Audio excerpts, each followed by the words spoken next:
Obviously, if that takes our total tariffs to 50%, then that's going to make our goods unaffordable to a lot of people in America. I'm afraid if you look at people like Vietnam, Indonesia, Philippines, even Bangladesh and Pakistan have lower tariffs than us, then ultimately people will not be buying goods from us.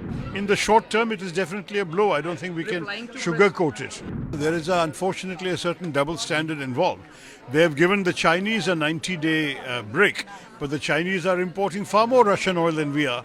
Tariff of 25% on India in response to import of Russian oil to India, sir. I see. Well, I mean, I don't think that's particularly good news for us, but obviously if that takes our total tariffs to 50%, then that's going to make our goods unaffordable to a lot of people in America. And in particularly when you're looking at these percentages, you have to compare them with the tariffs being levied on some of our competitors. And I'm afraid if you look at people like Vietnam, Indonesia, Philippines, even Bangladesh and Pakistan have lower tariffs than us, then ultimately people will not be buying goods from us in America if they can buy them cheaper elsewhere. So that's not very good for our exports to America. This means we need to very seriously diversify to other countries and other markets which may be interested in what we have to offer. We now have an FTA with the UK, we are talking to the EU.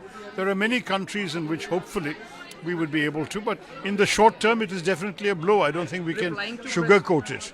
When President Trump was asked about the imports of America, when we look at the Russia's export to USA, sir, he said, I don't know about what America imports from Russia, either it's uranium or petroleum products, sir. Uranium, palladium, there are various things they're importing from Russia.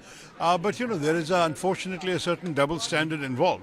They have given the Chinese a 90-day break, but the Chinese are importing far more Russian oil than we are.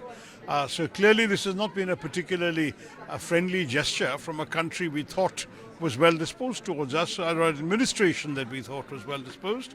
Very clearly we have to act accordingly, and we will have to learn our lessons from this experience. I think there is certainly a likelihood there will be some pressure within India now to impose comparable reciprocal tariffs on American exports to India.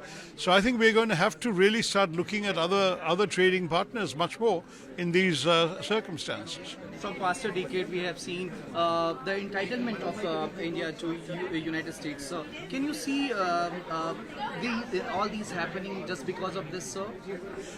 I'm sorry, because of what? Entitlement of India to US, sir. No. We engage with all countries. We keep open lines of communication to all countries. Frankly, we were importing goods from China soon after they killed 20 of our soldiers. So it's not as if we have shut down relations with anybody. We are a country that believes in having multiple relations with multiple nations and partners. So I don't think that is going to change. But the emphasis, the opportunities, the degree of involvement, etc., will all be affected by an unfriendly development like this, certainly. He has already threatened India to impose additional tariffs, and now he has done it. So, what next President Trump wants to achieve, sir? What he is doing now, sir? I think only he can answer that question, my friend. Don't ask us.